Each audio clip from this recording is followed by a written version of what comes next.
नमः सिद्धेभ्यः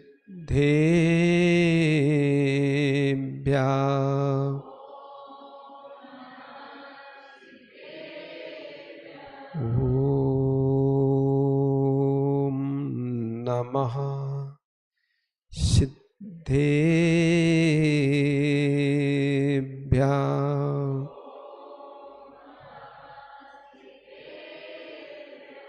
वंदितो सब सिद्धे दुम्मचल मणोभम गयिम पत्ते बोच्छामि समय पाहुड़ो मिड़मोशो के बिली भड़ियम मिड़मोशो के बिली भड़ियम नमो अरिहंताड़म नमो सिद्धाड़म नमो आयरियाड़म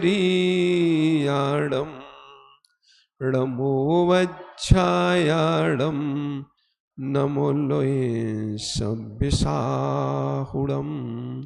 बोली पंच परमेष्टि भगवान की, देवादिदेव श्री आदिनाथ भगवान की, मूल नायक 1008 श्री पार्श्वनाथ भगवान की, वर्तमान शासन नायक श्री वर्धमान स्वामी की, आचार्य भगवान श्री कुंद कुंद स्वामी महाराज जी की, आचार्य भगवान श्री संबंध बस स्वामी महाराज जी की, आचार्य भगवान गणाचार्य श्री विराग सागर जी महाराज जी की, चर्या शिरोमणि अध्यात्म योगी पट्टाचार्य गुरुवर श्री विशुद्ध सागर जी महाराज जी की, 3 कम 9 कोटि मुनराजों की, द्वादशांग छिंदवाणी माता की।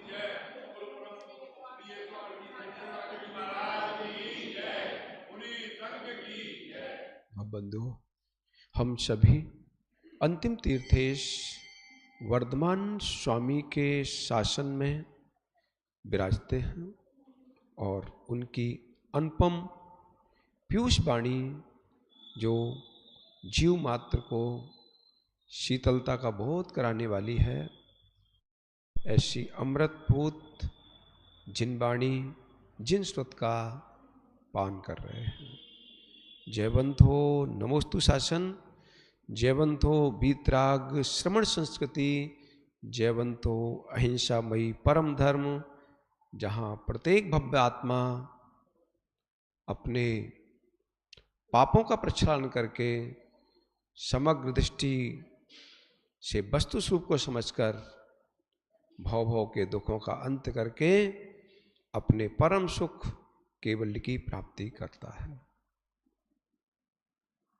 आज कौन सा दिन है? सप्तम दिन है। उत्तम तप। अनादि से जीव तप रहा है, संतप्त है, अनादि संतप्त है, पर नहीं समझ पा रहा है कि तपन क्यों, संताप क्यों, नहीं समझ पा रहा।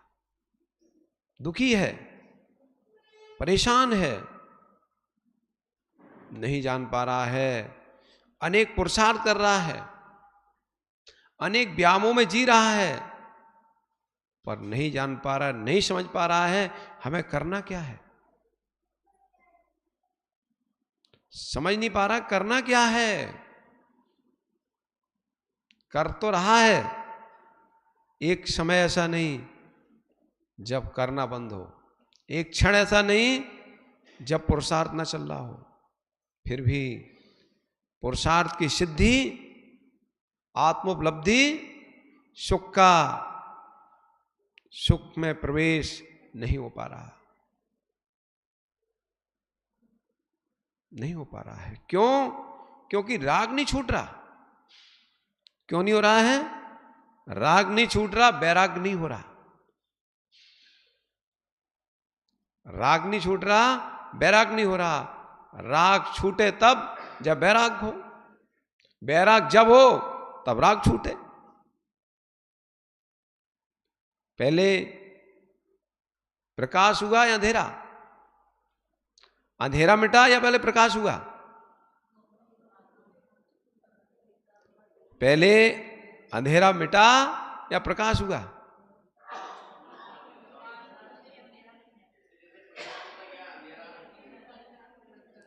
जैसा प्रकाश हुआ है उसी समय उसी क्षण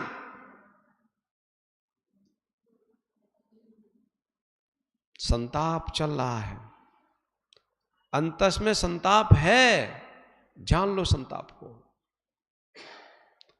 तपा दो संताप को, तपा दो तप के द्वारा, तपा दो संताप को तप के द्वारा। किसको तपाना है? तपाना किसको है? किसको तपाना है? संताप से मुक्त होना चाहो तपा दो। किसको? मोह को। यदि संताप से मुक्त होना चाहे तो मोह को तपा दो, मोह को तपा दो। किसके द्वारा? निजात परिणति पे स्थित होके। ऐसा भी कह सकते हो आत्मा को तपा दो। अरे आत्मा तपेगी भले ही, पर ताप में नष्ट कौन होगा? मोह नष्ट होगा। तपाना किसको है? तपाना किसको है? मोह को तपाना है। किसके मोह को? निज आत्मा के ही मोह को। इसलिए आत्मा को तपाना है। मोह किसमें है? मोह किसमें है? निज आत्मा में ही। निज आत्मा की वैभाग परिणति है। मोह क्या है? निज आत्मा की वैभाव परिणति है। निज आत्मा को तपाएंगे सम्यक रूप से तो वैभाव परिणति पृथक हो जाएगी, तब जाएगी, शुद्ध हो जाएगी आत्मा। तपा दो।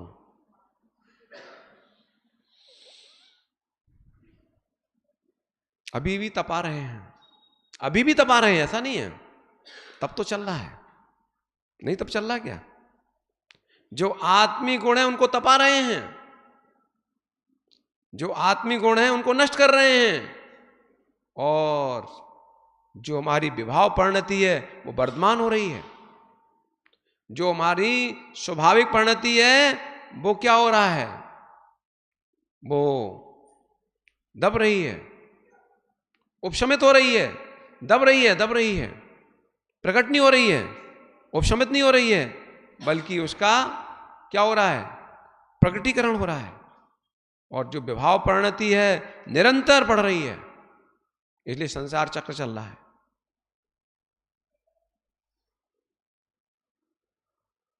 तप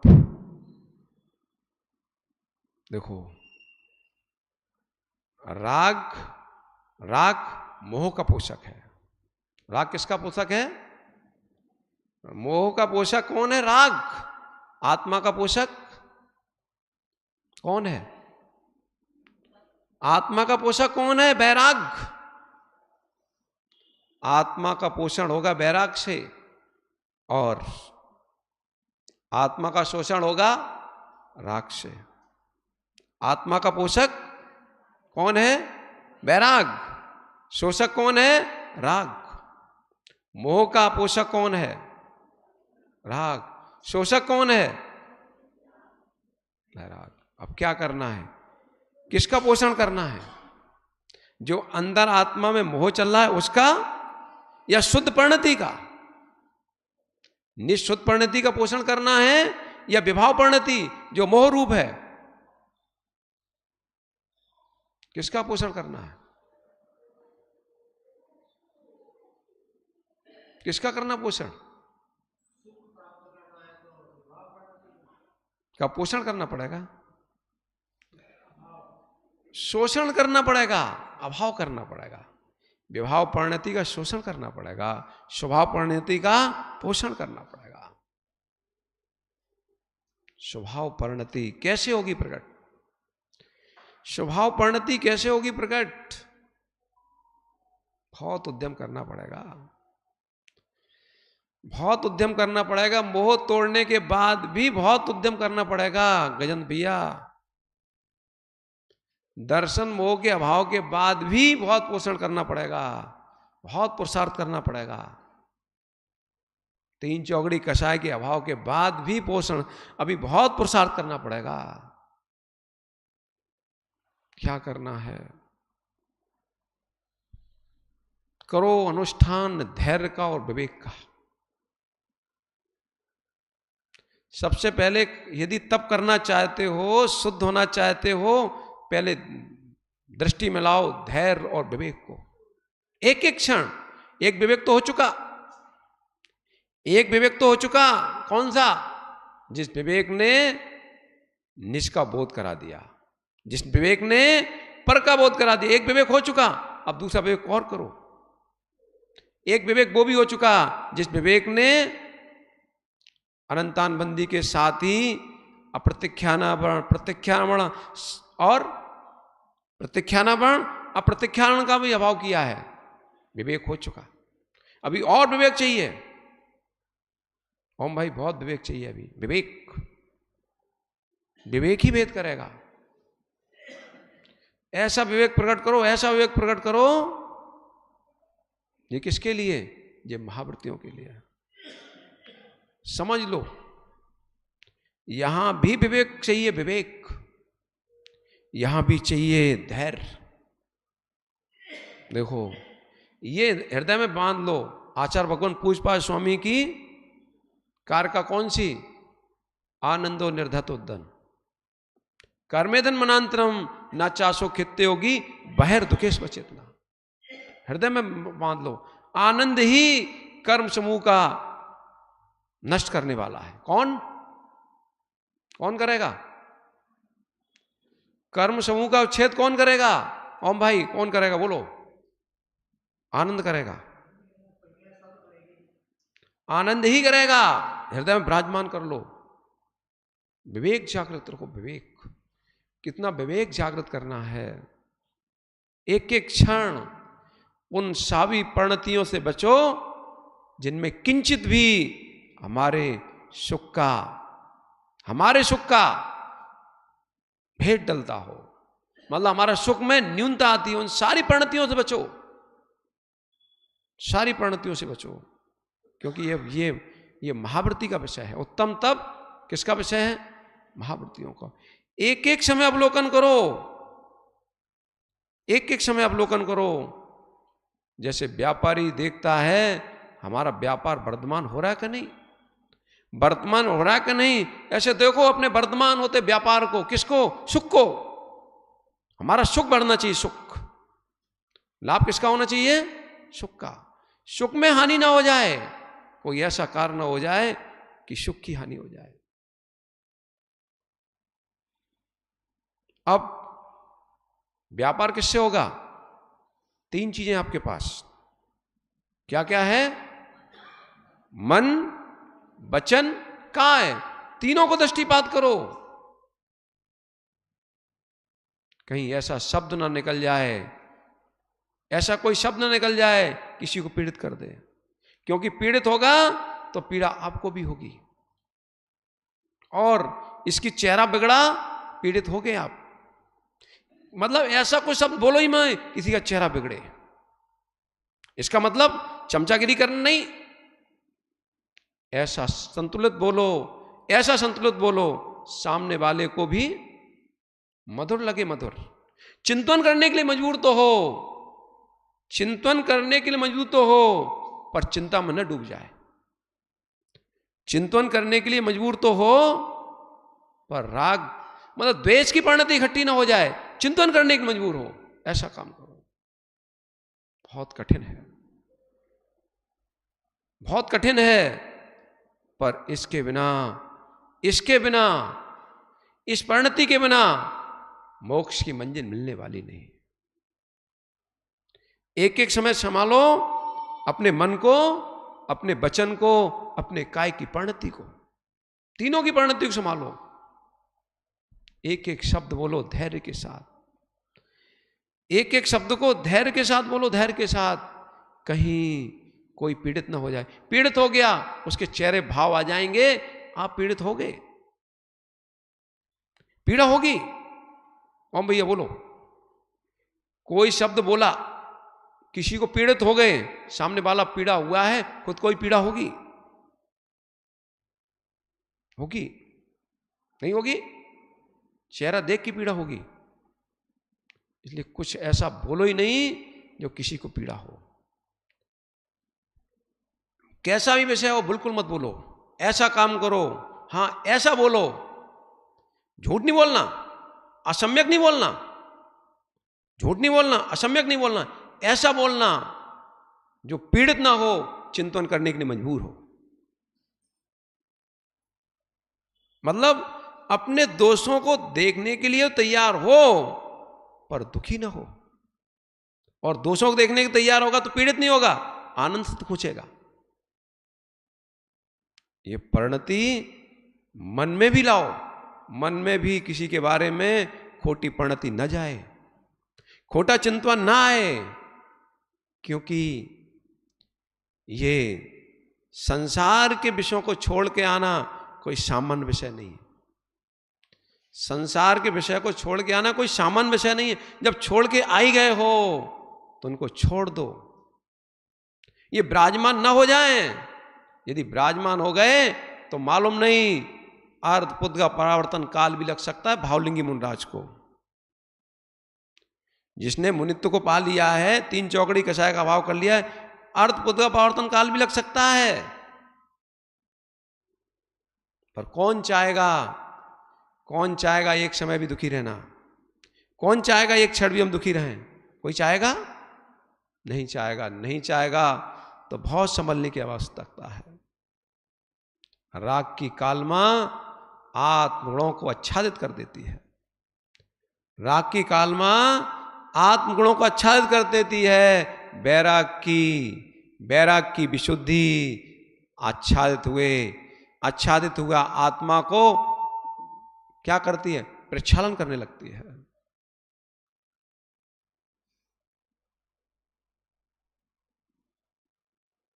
एक एक क्षण अवलोकन का है। एक एक क्षण अवलोकन, एक एक क्षण जीवन का। किसका?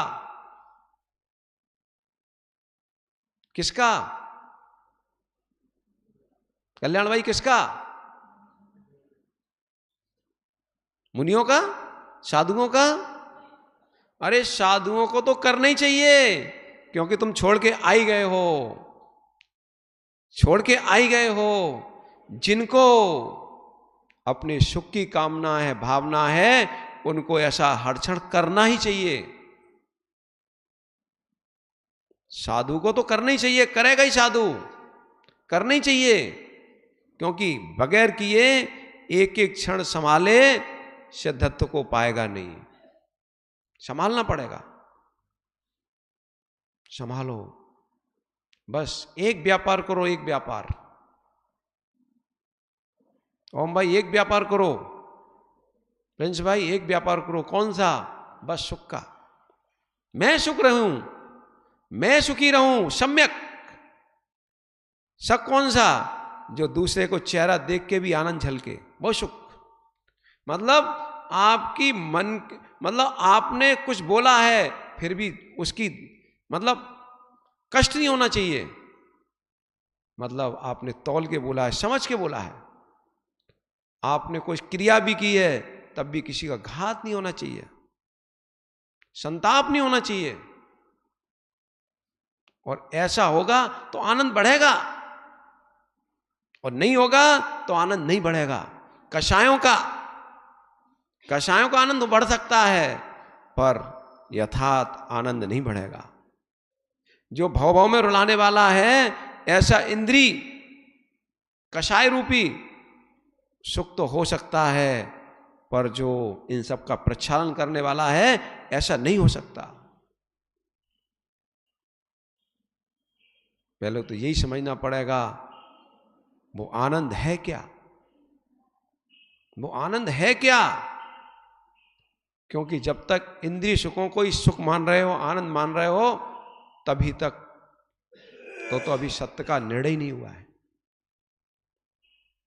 अरे जो आकुलता के साधन हैं, जो आकुलता के साधन हैं, जिनमें आकुलता होती है, जिनमें अभी सुख लगता है, बाद में दुख लगता है, ये सब है दुखभूत। जिनमें एक क्षण सुख लगे और अगले क्षण दुख लगे, वो सब है दुखभूत। सुख वही है, इस क्षण भी सुख, उस क्षण भी सुख। सुख क्या है? अभी भी सुख, बाद में भी सुख।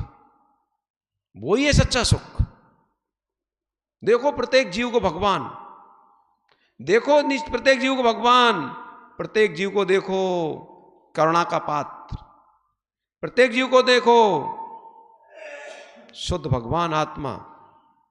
देखो हर समय लौकिक व्यवहार करते हुए भी, साधना करते हुए भी यदि ये देखोगे तो कषायों का उपशमन होगा, कषायों का उपशमन होगा, आनंद वर्धमान होगा।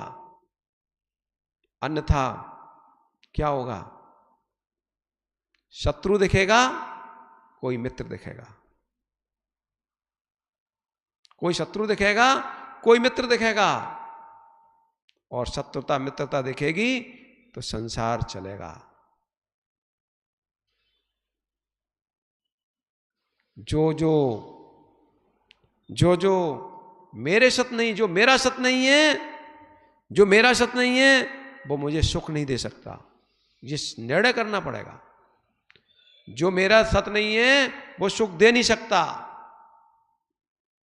मैंने पर को भगवान माना है, भगवान माना, यद्यपि पर हमारा सत नहीं है, फिर भी हमारा राग रहित, राग रहित, द्वेष रहित, ये क्या है? विशेष ज्ञान है। राग द्वेष को तोड़ने वाला ज्ञान है। यद्यपि असत है पर द्रव्य में, ऐसा ज्ञान भी सुख देगा। जो ज्ञान राग द्वेष को उत्पन्न होने नहीं दे रहा है, उसका अभाव कर रहा है, ऐसा ज्ञान भी सुख देगा। नहीं देगा? ये ज्ञान भी हमारा सत है।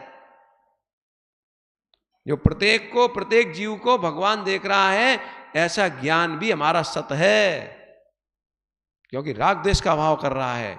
ये ही समीचीन सत को प्रकट कराएगा। देख लो, इसमें जितनी राग की कड़का है, जितनी द्वेष की कड़का है, यही संताप कर रही है। देख लो, जान लो। न सत होने पर भी ज्ञान का सत्य हमारा है। क्या हो गया? समझ में नहीं आ रहा?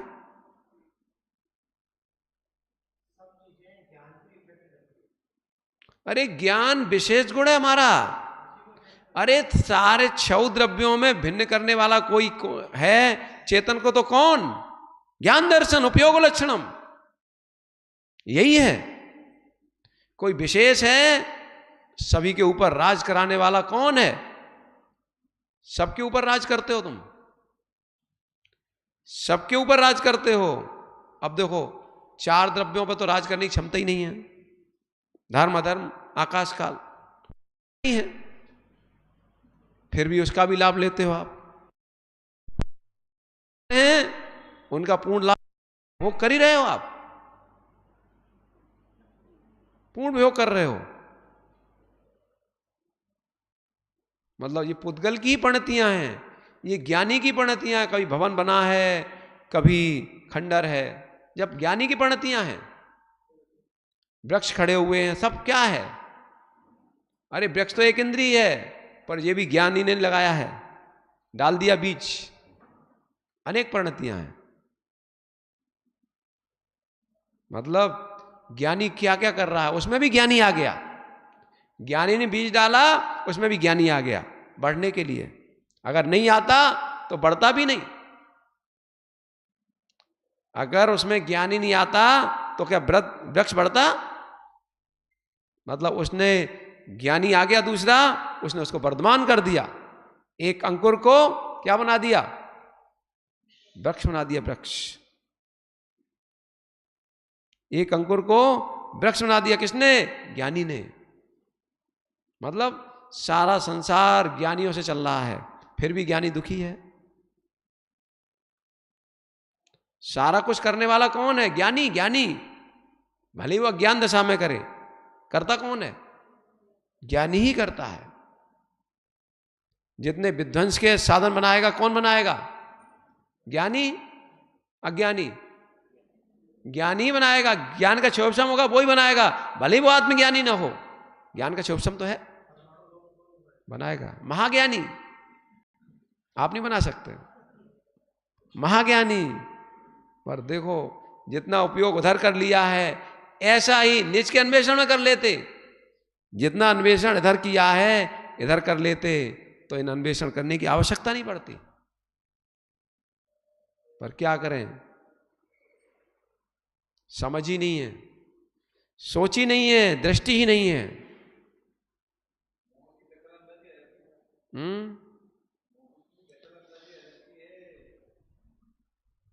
अब मोह की तकलंजाजी, मोह क्या है? कोई अलग कोई वस्तु कौन है? मोह आपकी ही परिणति है। मोह कोई अलग वस्तु नहीं है, आपकी ही परिणति है।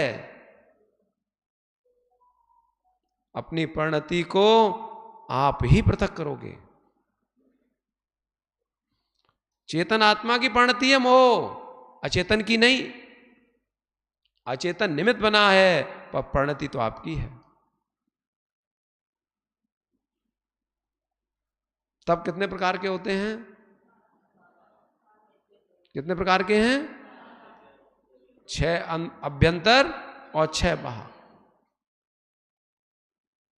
अभ्यंतर तप और बाह्य तप। बाह्य तप कौन कौन से हैं?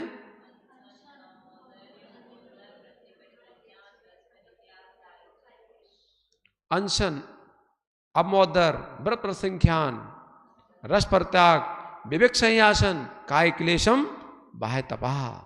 ये सब क्या है? अब बाह्य तप भी साधन है। किसके लिए?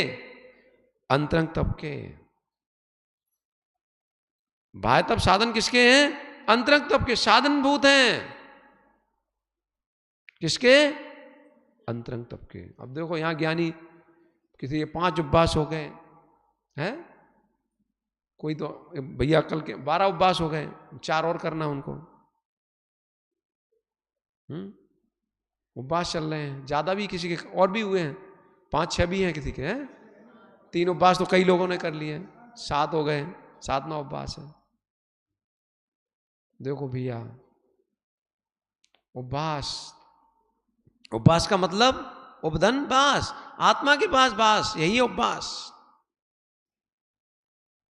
बाह्य तप के साथ अनशन क्या है? अनशन का मतलब उपवास।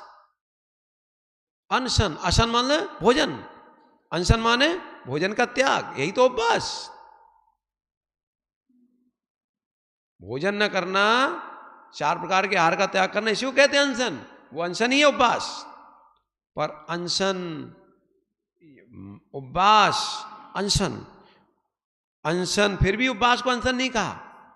क्यों नहीं कहा? उपवास का मतलब है अनशन का त्याग करके निज आत्मा के पास वास करो।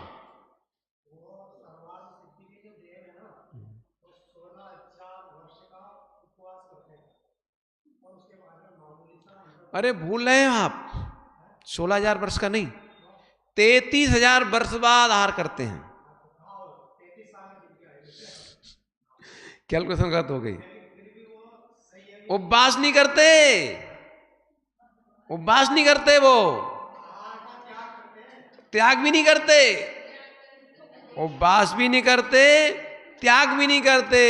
उनको भूख लगती है इतने दिन बाद। उपवास भी नहीं करते, त्याग भी नहीं करते, उनको भूख ही इतने दिन बाद लगती है। कितने दिन बाद? 33,000 वर्ष बाद।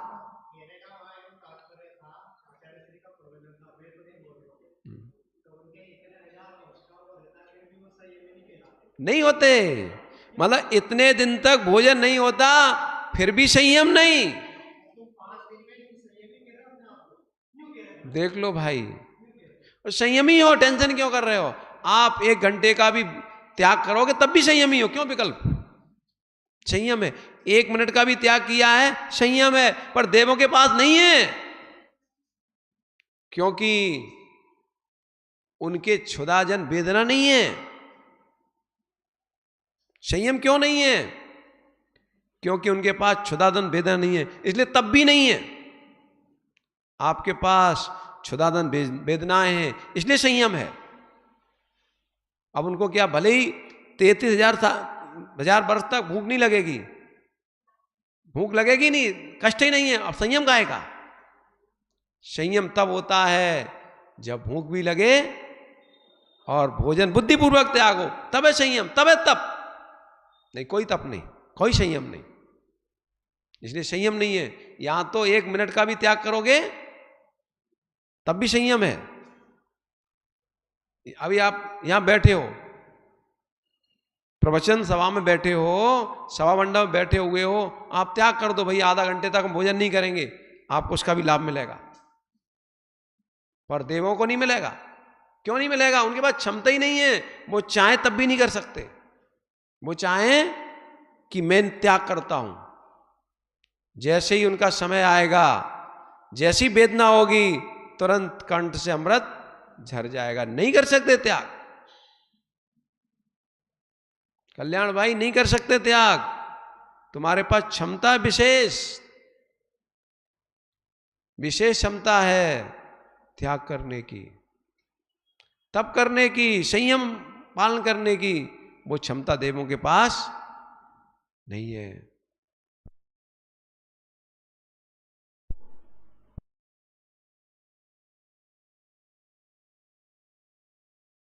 का दीपक जल रहा है या राख का?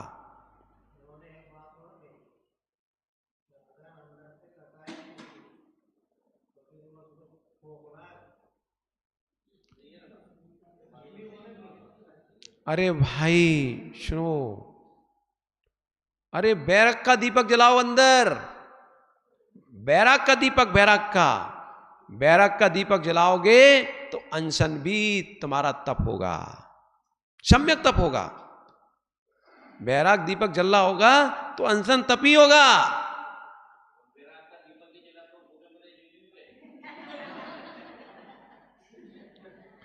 तो भैया बैराग का दीपक जला लो, उपवास कर रहे हो तो बैराग का दीपक और जला लो, क्या जा रहा है तुम्हारा?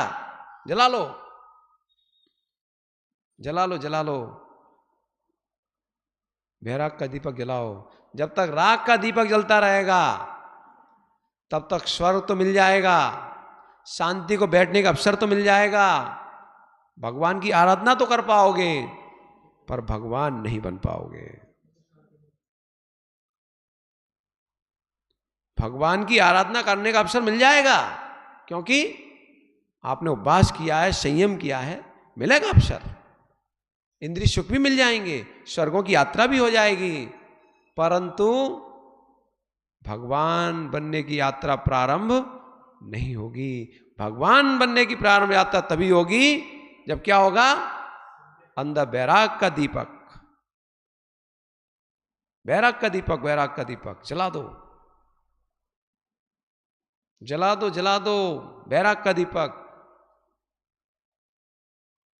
ज्ञान दीप तब तेल भर, घर सो दे ब्रह्मचोर।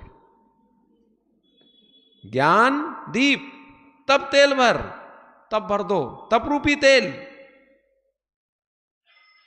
और घर सो दे ब्रह्मचोर। या बिन बिन निक्षय नहीं, ये बैठे पूरब चोर। ज्ञान का दीपक जलाओ और क्या करो?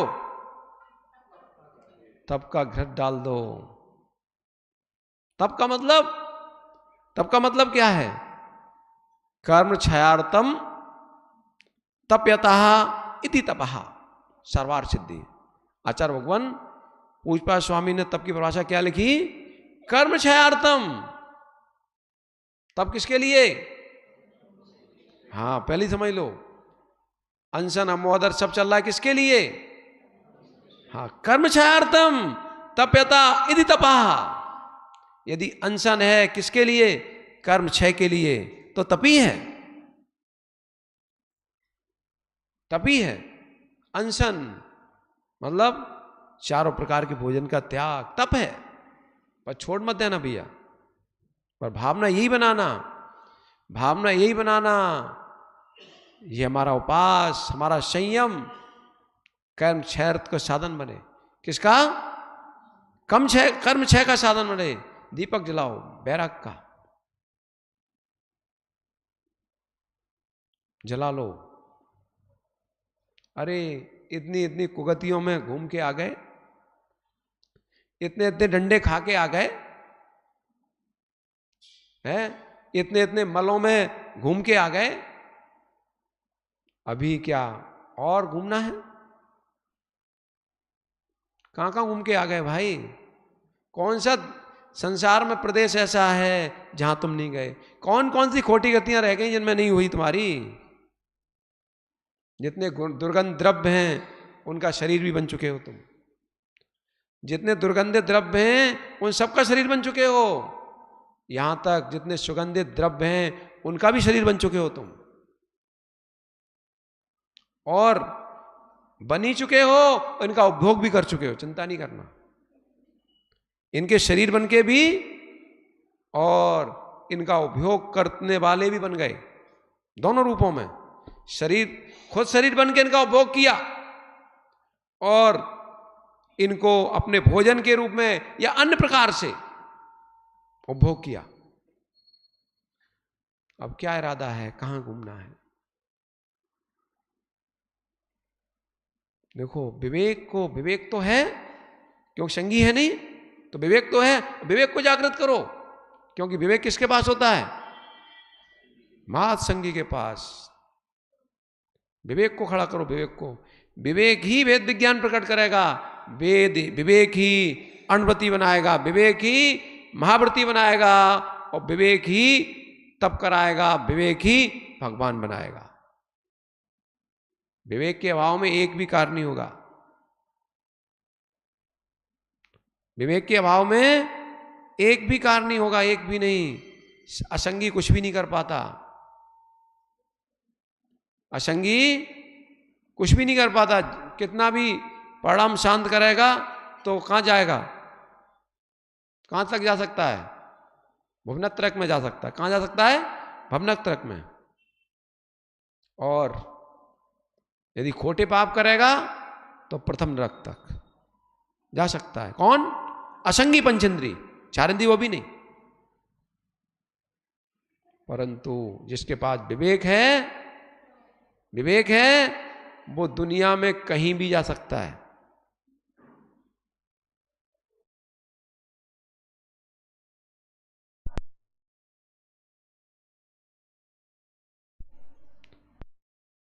अहित की बुद्धि है, वो कहीं भी जा सकता।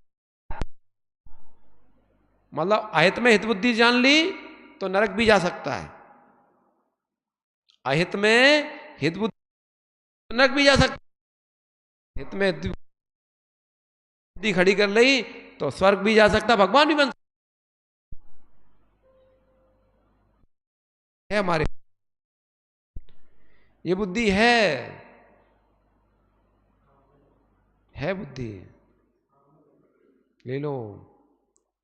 जो अनादि से राग का दीपक जला के रखा है, राग का दीपक जला के रखा है, इसको बुझा दो। इसकी ज्योति जो तीव्र जल रही है, इसको मंद करो। राग की ज्योति को मंद करो, बंद करो।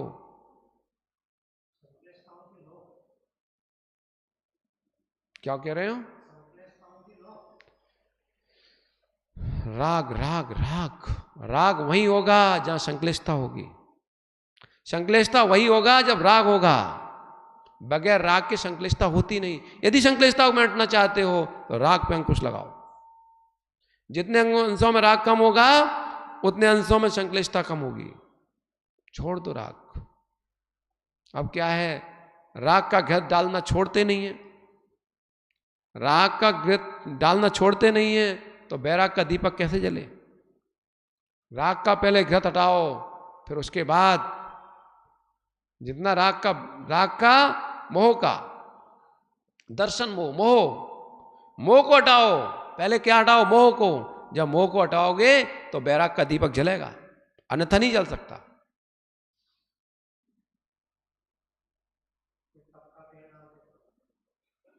फिर डालो तप का तेल। तप का तेल डालो, तप का तेल डालो।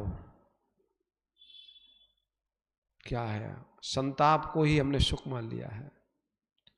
संताप होते तो हो रहे हैं, उसी को सुख मान लिया है।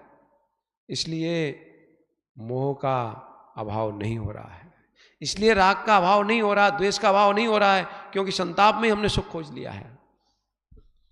हमने संताप में ही सुख खोज लिया है, इसलिए चल रहा है काम।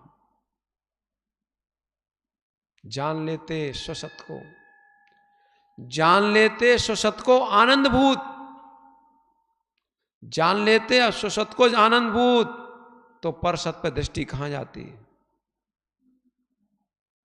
निसत को आनंदभूत जान लेते तो पर दृष्टि जाती नहीं। अब पर सत को ही आनंदभूत मान लिया है, इसलिए पर सत को अपना बनाने में लगे हैं। ये मेरा, ये मेरा, ये मेरा, ये मेरा, मैं इसका पालक, मैं इसका पालक, ये मेरे सहयोगी, चल रहा है। अनशन अमोदर, अमोदर क्या है? भूख से कम खाना। संस्कार डालते संस्कार, अरे भूख से कम डाल खाएंगे, किसके लिए? जो आकांक्षाएं हैं, रागग्रदता है, उसको कम करने के लिए।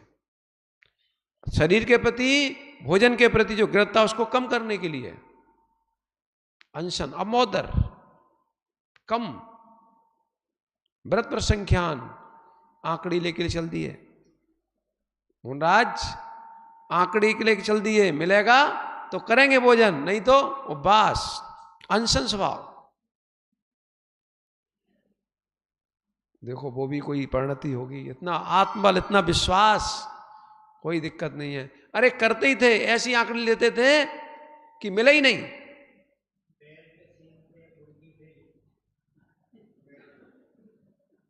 पर जब पुण्य की प्रबलता होती है तो निमित्त खड़े हो जाते हैं। पुण्य की प्रबलता होती है तो निमित्त भी खड़े हो जाते हैं, पुण्य की प्रबलता। परंतु निमित्त भी अपनी उपादान योग्यता से खड़ा हुआ है, ये ध्यान रखना। यदि निमित्त में उपादान की योग्यता नहीं होती तो नहीं खड़ा होता। उसकी अपनी उपादान योग्यता थी, वो प्रभावित हुआ, अपनी उपादान योग्यता थी, क्योंकि कड़कर स्वतंत्र है। अरे एक द्रव्य दूसरे द्रव्य को प्रभावित करता है कल्याण भैया, ओम भाई, एक द्रव्य दूसरे द्रव्य को प्रभावित करता है। हर केस में प्रभावित करता है, हर केस में। किस केस में नहीं, हर केस में करता है प्रभावित। एक द्रव्य दूसरे द्रव्य को प्रभावित करता है अपनी अपनी योग्यता के अनुसार, करेगा प्रभावित, नियम है। यदि प्रभावित नहीं करेगा तो संसार नहीं चलेगा, प्रभावित नहीं करेगा तो मोक्ष नहीं चलेगा। बिल्कुल पक्का है, इसमें क्या, इसमें अनंत कहां होगा? अरे अपनी योग्यता के अनुसार करेगा प्रभावित। हम ये कह दिया नहीं, यही है कड़कड़ स्वतंत्रता। कोई भी द्रव्य एक दूसरे द्रव्य का कुछ नहीं करता, फिर भी प्रत्येक द्रव्य अपनी योग्यता से प्रभावित होता है। यही है कड़कड़ स्वतंत्रता, अनेकांत। अरे भाई सुनो, कोई यहां आप कह रहे प्रभावित करना, देखो आप सामने देख लो, अभी कोई नेता आ जाए यहां पे, देख लो पूरा सब प्रभावित हो जाएंगे। कोई बड़ा आदमी आ जाए, अभी सब प्रभावित हो जाएंगे, सब प्रभावित होंगे। क्यों हुए? पर उसके प्रभाव से नहीं हुए सर्वथा, ये ध्यान रखना। आप पर प्रभावित होने की योग्यता थी, वो निमित्त बना है, निमित्त बना है, योग्यता आपकी ही थी। सब प्रभावित नहीं होते, वही प्रभावित होते हैं जिनमें योग्यता होती है। पर होते हैं प्रभावित, सब होते हैं प्रभावित, फिर भी सब होते हैं। जितने जितने, किसी ने पूछा भाई कौन आया, इतना प्रभावित तो हुआ। अरे आवाज सुनी जी, कहां की आवाज है, इतना प्रभावित तो हुआ। उसकी एक योग्यता थी, उसने विकल्प दूर हो गया, प्रभावित तो हुआ। हाँ, सोचा बात खत्म, पर योग्यता थी, प्रभावित हुआ है। उसकी इतनी योग्यता थी, जिसकी योग्यता थी दौड़ के चला गया, प्रभावित किया। सब प्रभावित करते हैं, पर करेंगे किसमें? करेंगे किसमें? अपनी योग्यता के अनुसार, क्योंकि कड़कड़ स्वतंत्रता का तो भनन कभी नहीं होगा, ना ही उपादान की ना ही निमित्त की। निमित्त की कड़कड़ स्वतंत्रता है तो उपादान की भी स्वतंत्रता है, दोनों स्वतंत्र हैं। कोई किसी का नौकर नहीं।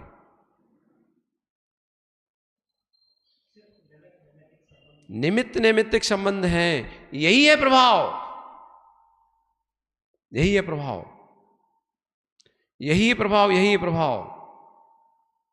अरे भाई, तुम्हारे पास जंगल में गए आप, परसों का विषय, जंगल में गए आप, आपके पास बहुत माल था, आप जंगल माल आप जो है व्यापार करके निकल रहे, कहां से? जंगल से। माल बहुत था, सोच रहे थे कोई मिल जाए तो खरीद ले हम इष्ट वस्तु, पर क्या हुआ? जंगल में लुट गए। अब आए कहां? जहां सब कुछ था, खरीद लो। जहां उपादान योग्यता थी वहां निमित्त नहीं था। कौन भैया? जहां उपादान योग्यता थी वहां निमित्त नहीं था। जहां निमित्त है, सारी वस्तुएं हैं, उपादान में योग्यता ही नहीं है। कर लो, माल ही नहीं है, ले आओ खरीद लो। पर वहां जेब कट गई, अब चले गए, रह गए, अब माल ही नहीं है। पर जहां माल था वहां रोकड़ नहीं थी। कर लो। कड़कड़ स्वतंत्रता कहीं खंडित नहीं होगी, कड़कड़ स्वतंत्र है। पर अब तुम कहो हमारे पर रोकड़ थी, उपादान योग्यता होगी तो निमित्त आ जाए, नहीं। हां, कहीं सुनो, बरगड़ाएं भी प्रभाव डालती, ये भी देखो विषय। यदि होती तेज बरगड़ाएं तो हो सकता है बेचारा, उसमें योग्यता होती तो हो सकता है तुम्हारे पास ही आ जाता, जंगल में आ जाता। ऐसा भी होता है। अरे देखो नहीं, भगवान का तो तीर्थंकर बालक का जन्म हुआ, पर सौदागर नरेंद्र कैसे आ गया? बरगड़ा ने प्रभाव डाल दिया। निमित्त नैमित्तिक संबंध, पर इसमें कोई खंडित नहीं हुआ है। उनमें योग्यता थी प्रभावित होने की। सर्वार्थ सिद्धि देव तो नहीं आए, लोकांतिक देव तो नहीं आए, उनके पास योग्यता ही नहीं थी। इनके पास योग्यता थी, आ गए।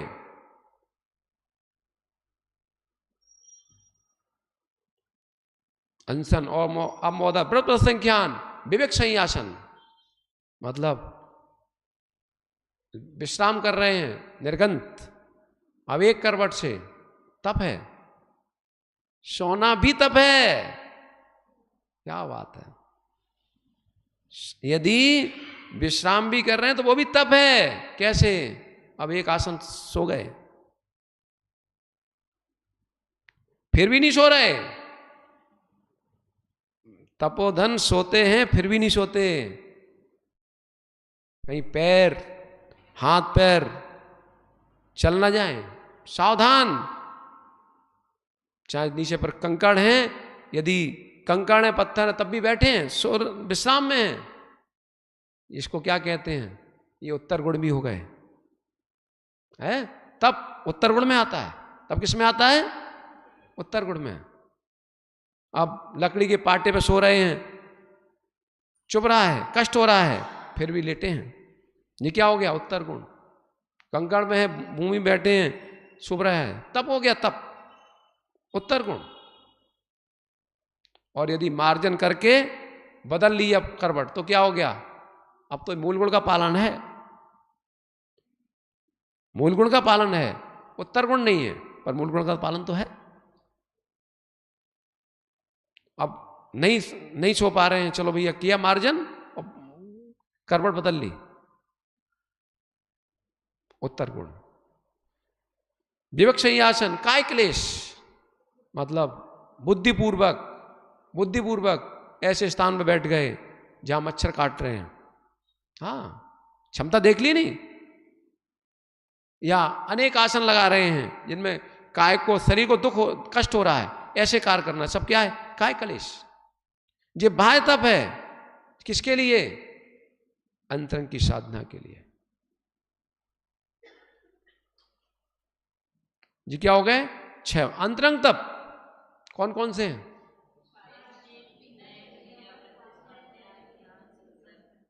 प्रायश्चित, विनय, वैयाव्रत, स्वाध्याय, विसर्ग, ध्यानन, उत्तरम, तत्वार्थ सूत्र, आचार्य पूजपाद स्वामी। अब देखो प्रायश्चित, प्रायश्चित को तब कहा है, कौन सा? बाय नहीं, अभ्यंतर, अभ्यंतर तप, अभ्यंतर मतलब प्रायश्चित लेने के भाव कब होंगे? कब होंगे? जब अंदर से ग्लानि होगी, प्रत्याख्यान के भाव होंगे, छोड़ने के भाव होंगे। अब ऐसा नहीं करेंगे, गलती होगी। निंदा, गरहा, प्रतिक्रमण, प्रायश्चित, ये सब किसके भेद हैं? निंदा, गरहा, प्रतिक्रमण, ये सबके भेद हैं, प्रायश्चित के भेद हैं। प्रायश्चित मतलब प्रायश्चित, मैंने गलती चूक हो गई है, परिणामों की विशुद्धि के लिए प्रायश्चित कर रहे हैं। निंदा, गरहा कर रहे हैं, गुरु से प्रायश्चित ले रहे हैं, क्योंकि भव संतति का नाश करना है। और भव संतति का नाश करना है तो परिणामों में विशुद्धि चाहिए, और विशुद्धि बगैर प्रायश्चित के नहीं होती। बिल्कुल, प्रायश्चित का मूल हेतु यही है। जो हमारे अंदर संक्लेशता चल रही है, गलती हो गई, गलती हो गई, गलती हो गई, नहीं, गलती हो गई है, गुरु से प्रायश्चित लो, फ्री, सारे विकल्पों सुन, अब याद नहीं करते रहो ऐसी गलती हो गई, नहीं, अब आगे नहीं करेंगे, बस काम खत्म। यदि प्रायश्चित लेने के बाद भी ऐसा हो गया तो अभी तुम्हें प्रायश्चित भी नहीं हो गया तुम्हारा पर। प्रायश्चित का मतलब तो गुरु ने जो दिया, जो प्रायश्चित दिया उसको स्वीकार करो, सारी विकलताएं खत्म। ये भी नहीं कि गुरु ने प्रायश्चित थोड़ा दिया है या ज्यादा दिया है, नहीं, जो दिया है हमारे लिए पर्याप्त है, कम भी नहीं ज्यादा भी नहीं। प्रायश्चित तो प्रायश्चित, गुरु हाथ उठा के तो कहते हैं बस प्रायश्चित हो गया। हाँ, ये गुरु का काम है, हमारा काम नहीं है कि कम है या ज्यादा है। कम ज्यादा हमारा नहीं है काम, जिसका गुरु का काम है। गुरु ने कह दिया कि भैया इतनी माला फेरना है, उपवास करना है, 10 त्याग करना है, बस हो गया। अब ये भी नहीं, हमारा तो अपराध थोड़ा था, ज्यादा क्यों दे दिया, नहीं, गलत। बहुत ज्यादा था, कम क्यों दिया, नहीं, जो दिया बस काम खत्म। कुछ भी हमारा कोई विकल्प ही नहीं है, क्योंकि हमारा काम तो मात्र सारे विकल्पों से शून्य होना है। जो विकल्प चल रहे हैं अंदर, शून्य होना है। देखो सबसे बढ़िया है, गुरु नहीं है, लिखो प्रायश्चित अपने हाथ, डायरी बनाओ, लिख लो। कोई विकल्प कभी सताए भोजराज जी, एक डायरी में लिख लो, तो विकल्प शांत। जब गुरु मिलेंगे तब ले लेंगे प्रायश्चित, हो गया प्रायश्चित, कोई विकल्प नहीं। प्रायश्चित सही है, प्रायश्चित नहीं हुआ है पर प्रायश्चित सही है, क्योंकि आपने मन बना लिया प्रायश्चित लेने का। आगम में कहा है, कोई मुनराज हैं, कोई मुनराज हैं और गुरु से प्रायश्चित लेने जा रहे हैं। जा रहे हैं किसके लिए? प्रायश्चित लेने के लिए। और रास्ते में हो गई समाधि। प्रायश्चित नहीं हुआ क्या? नहीं हुआ प्रायश्चित? हो गया, क्योंकि प्रायश्चित की भावना से ही जा रहे थे। और प्रायश्चित की भावना से न जा रहे होते, भले गुरु जा पहुंच जाते, प्रायश्चित ले भी लेते, तब भी प्रायश्चित नहीं। यदि जो अपराध की गिलानी नहीं हुई है और केवल देखा देखी, लोग क्या कहेंगे, चलो भैया अपने हम कह देते हैं, ये प्रायश्चित नहीं है। प्रायश्चित तो क्या है? अभ्यंतर तप है, अभ्यंतर। मतलब मैंने गलती की है, अब जो भी प्रायश्चित होता है प्रत्याख्यान पूर्वक होता है। प्रायश्चित प्रत्याख्यान पूर्वक, प्रायश्चित प्रत्याख्यान पूर्वक। प्रत्याख्यान मतलब अब ये काम नहीं करेंगे, मतलब गलती हो गई है, अब ये गलती नहीं करेंगे। प्रत्याख्यान, प्रायश्चित, विनय। विनय तप है, विनय तप है, विनय तप है। क्योंकि विनय जब तक अंतरंग की परिणति में निर्मल नहीं होगी, तब तक विनय नहीं कर सकते सही अर्थों में। मायाचारी से कर लो अलग विषय है। जो सम्यक विनय है वो कब होगी? जब अंतरंग में शांति होगी। अरे झुकने के परिणाम होंगे, नहीं विनय नहीं हो सकती। विनय तप है, तप। देखो विनय जब अंतरंग से होती है तो आनंद का प्रभाव होता है, आनंद का प्रभाव। जब प्रभु को भी गुरु को भी श्रद्धा से नमन करते हैं तो आनंद का प्रभाव होता है। ये तप है, कर्मों की निर्जरा कराता है, निर्जरा का साधन है विनय। हाँ, प्रायश्चित लिया, अंतरंग में विशुद्धि आई। अरे मैं इस पाप से दूर हो गया, विशुद्धि का संचार। आपने असंख्यात गुणी निर्जरा की है, आपने सम्मान किया, विनय किया है यथायोग, आपने निर्जरा की, आनंद आता, आनंद प्रभु के चरणों में भक्ति भाव के साथ, विनय के साथ। जितनी विनय होगी, विनय मत हाथों से, हाथों को जोड़ना विनय नहीं है, मन से, वचन से, काय से, त्रियोग से,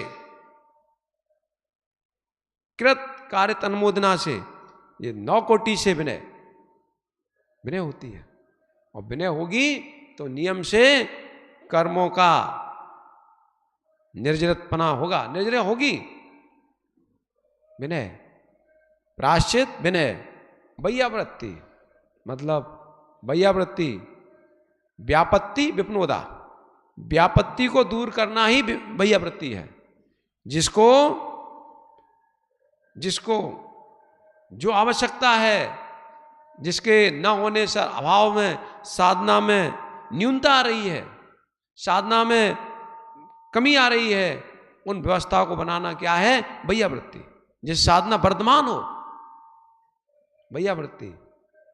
मात पैर दबाना वैयावृत्ति नहीं है, निर्दोष आहार कराना भी वैयावृत्ति। अरे कोई व्यक्ति दुखी है, परेशान है, उसकी सामान्य में देख लो आप, लौकिक में, वो भी एक तरह से व्यवहार वैयावृत्ति तो है। कोई दुखी या परेशान, उसकी सुन भी लिया नहीं आपने, शांति मिलेगी उसको।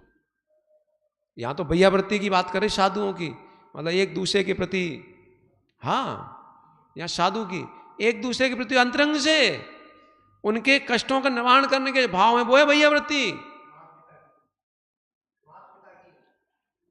अभी जब साधु कहते हैं नहीं, तो परस्पर में नहीं, जीव मात्र के प्रति, परस्पर में, साधर्मी जनों के प्रति नहीं। जो साधर्मी ना भी हो, उनके भी कल्याण की भावना, भैया इनका भी कल्याण हो, वैयावृत्ति। देशना भी एक तरह से वैयावृत्ति है। अरे अंदर के कलमश दूर हो जाएं तो शांति मिले। अरे अंदर अनेक विकल्प चल रहे हैं, विकल्पों का दूर होगा, शांति मिलेगी, वैयावृत्ति। लगा लो आप, प्रायश्चित, विनय, वैयावृत्ति। और प्रायश्चित, विनय, स्वाध्याय। स्वाध्याय कितने प्रकार का? 5 प्रकार का। वाचना, प्रक्षा, अनुप्रेक्षा, आमनाय और उपदेश। ये 5, मतलब ये क्या है? स्वाध्याय, स्व का अध्ययन, ये भी तप है। देखो विषय समझ में आता है नहीं, तो अनेक विकल्पों से उपयोग हटता है, यही है तप। अनेक विकल्पों से उपयोग हटा। अरे कभी शरीर में पीड़ा भी है, नहीं जान पड़ती पीड़ा कहां है, लगे हैं, मतलब उपयोग हटा है, यह है तप। विनय, वैयावृत्ति, स्वाध्याय, व्युत्सर्ग। व्युत्सर्ग मतलब खड़े हैं कई पद्मा, अनेक मुद्राओं में बैठे हैं, अनेक मुद्राओं में, और व्युत्सर्ग कर दिया शरीर का, मतलब मन वचन का है, तीनों के, मतलब जो सारे इनका व्युत्सर्ग, मतलब शरीर भी स्थिर, वचनावलाप भी नहीं चल रहा, कोई चिंतन भी नहीं चल रहा है, व्युत्सर्ग। धर्म ध्यान में लीन है, व्युत्सर्ग। शुक्ल ध्यान में लीन है, व्युत्सर्ग। और ध्यानन उत्तरम, अंतिम कौन है? ध्यान। ध्यान, ध्यान तो परम तप है। ध्यान ध्याता देख ना किंचित न भेद स्वभाव से, निजात्मा में लीन है, निजात्मा में आनंद में ही लवलीन है। ध्यान, ध्यान आर्त ध्यान नहीं, रौद्र ध्यान नहीं, धर्म ध्यान, शुक्ल ध्यान।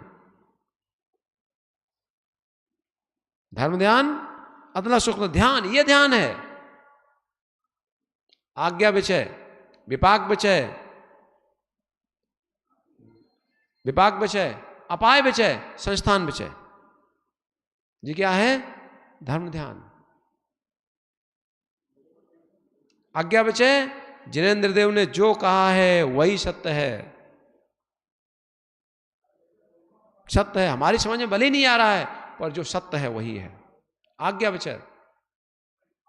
अपाय विचय, अपाय विचय, जीव मात्र के कल्याण की भावना। ये संसार के जीव भटक रहे हैं, इनका कल्याण कब होगा? ये सम्मर्ग मार्ग में लगे हैं, इनको मनुष्य पर्याय मिली है, ये भी समीचीन मार्ग पर आगे बढ़े। अपाय विचय, अपने उले भी लगाओ, कहीं खोटे परिणाम हो।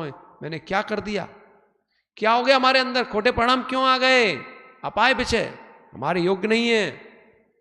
किसी के बारे में बुरा सोचना हमारे योग्य नहीं है। अपाय विचय, मन वचन तीनों ही क्रियाएं अपाय विचय। विपाक विचय, अब पीड़ा है, कष्ट है, करो विपाक विचय। कर्मों का विपाक है, कर्मों का विपाक है, और कर्मों का विपाक तो कर्ज के समान है। क्या है? कर्ज के समान। अरे कर्ज उतारने का समय है, ऋण भुगतान करने का समय है, रोने का क्या? कर दो भुगतान। जो निमित्त बन के आया है वो भी शत्रु नहीं है, ये कर्ज को उतारने का निमित्त बन के आया है, उसको भी शत्रुता मत देखो। पर ये भावना भाव इसका भी कल्याण हो, ये भी सत्य को समझे, ये भी आकुलित न हो। अपाय विचय, विपाक विचय, संस्थान विचय, तीनों लोग के स्वरूप का चिंतन करना। तीनों लोग में अनादि से घूम रहे हैं हम, कहीं सुख नहीं है। घूमने में तीनों लोग में कहीं सुख नहीं है। तीन लोग आकार का चिंतन करना, क्या आकार है इसका? 343 राजू घन प्रमाण, स्वर्ग लोक, नरक लोक, मध्य लोक, सब तो हैं। और पर मैं स्वरूप को जान ही नहीं पाया, अपने स्वरूप को भी नहीं जान पाया। ये संसार में घूमना हमारा स्वभाव नहीं है, हमारा स्वभाव तो निज में ही घूमना है, निज में ही रमण करना है, राग द्वेष शून्य परिणति के साथ। ध्यान करो भाई, देखो ये सारे कार्य तो करो जीवन में। ऊंचाइयां चाहिए तो क्या करो? धैर्य और विवेक। धैर्य का कम्बल हमेशा ओढ़ के रखो। धैर्य का कम्बल, कितनी भी शीत हो, क्या करते हो? क्या करते हो? धैर्य कम्बल ओढ़ दे तो कम्बल ऐसे ही, जब भी अधीरता की ठंड लगे, जब भी अधीरता की ठंड लगे तो क्या करो? धैर्य का कम्बल ओढ़ लो। और धैर्य का कम्बल ओढ़ लोगे तो विवेक भी जागृत हो जाएगा, अन्यथा विवेक ही नहीं बचेगा। बहुत, इसलिए ऐसा कार्य करो, ऐसा कार्य करो। दुनिया को तुम संतुष्ट नहीं कर सकते, पक्का है, पर ऐसा प्रयोग करो मन का, वचन का और काया का कि आप संतुष्ट रहो। आपकी वाणी सुन के जो भड़के भी हों वो भी शांति को प्राप्त करें। आपकी सारी क्रियाओं से भी जो भड़क रहे हैं वो भी शांति को प्राप्त करें, अशांति न बढ़े। यदि ऐसा करने में सक्षम हो गए तो कोई शत्रु बनेगा नहीं आपका। बन भी गया होगा तो शत्रुता मिटेगी। बहुत जरूरी है।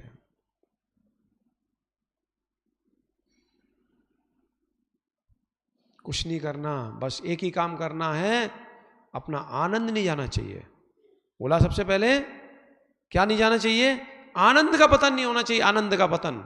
और आनंद का पतन तभी नहीं होगा जब मन वचन काय की खोटी प्रवृत्ति नहीं होगी। आनंद का कोई पतन करने वाला है तो मन वचन काय की खोटी प्रवृत्ति। यदि मन वचन को आपने संभाल लिया तो आपका आनंद भंग नहीं होगा।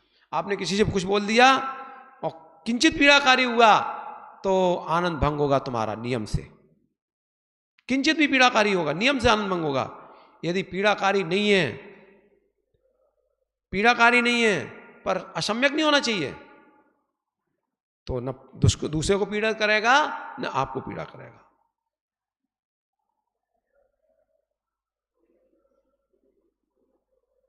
वचन चिंतन भी खोटा आएगा तो पीड़ा होगी, नियम से होगी।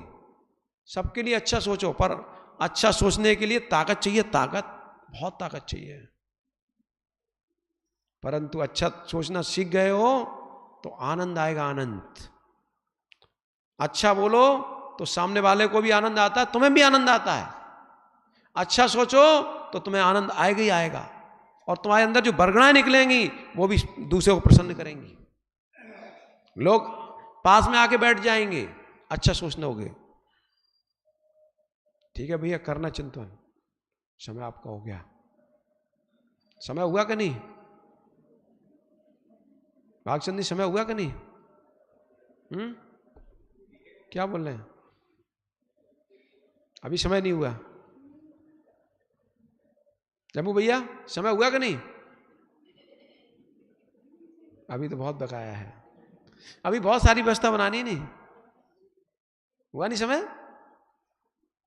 देख लो भैया, समय का नहीं भरोसा, कब आ जाए, कब आ जाए, कब घंटी बज जाए और हंसात्मा उड़ जाए। अरे जब तक समय नहीं आया, जब तक घंटी नहीं बजी है, उसके पहले घंटी सुन लो। घंटी की आवाज घंटी बजने से पहले सुन लो। नहीं सुन पाए और घंटी बज गई तो कुछ नहीं कर पाओगे, कुछ नहीं कर पाओगे। इसलिए घंटी की आवाज सुनाई दे, उसके पहले घंटी की आवाज सुन लो। कौन सी? अंतिम वाली। हालांकि घंटियां तो बहुत बजती हैं, पर सुनते कहां हो? कहां बजती नहीं घंटियां, बहुत बज चुकी घंटियां, सुनते कहां हैं? अरे पोता कह रहा है दादा समझ लो घंटी बज गई, अब वो सुनते ही नहीं है।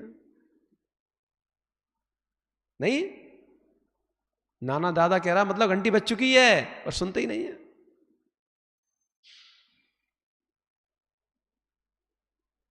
अब घर में बहू आ गई, घंटी बज गई, तैयार हो जाओ, छोड़ो व्यवस्था, सौंप दो। अभी चिंता ही नहीं, अभी तो सारी व्यवस्था करने, अभी पोते की व्यवस्था करनी, सब व्यवस्था करनी है। अरे बहू तो नहीं आई, दामाद तो आ गया। और जिसके कुछ कोई नहीं आया वो वैसे ही परेशान है।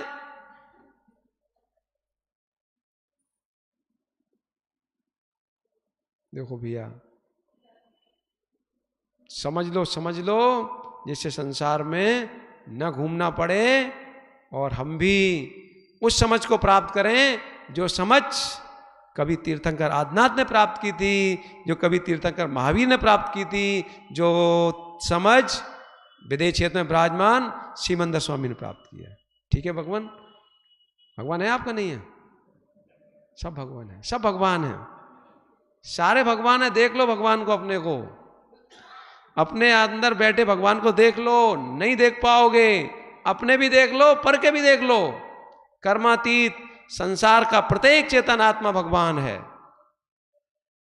कर्मातीत दृष्टि से प्रत्येक चेतन आत्मा भगवान है। जान लो अपने भगवान को भी, संसार के प्रत्येक जीव में भगवान को जान लो, जिससे संसार न चले, संसार का हरण हो जाए, समापन हो जाए। बोलिए आचार्य विश्वेश्वर सागर जी महाराज की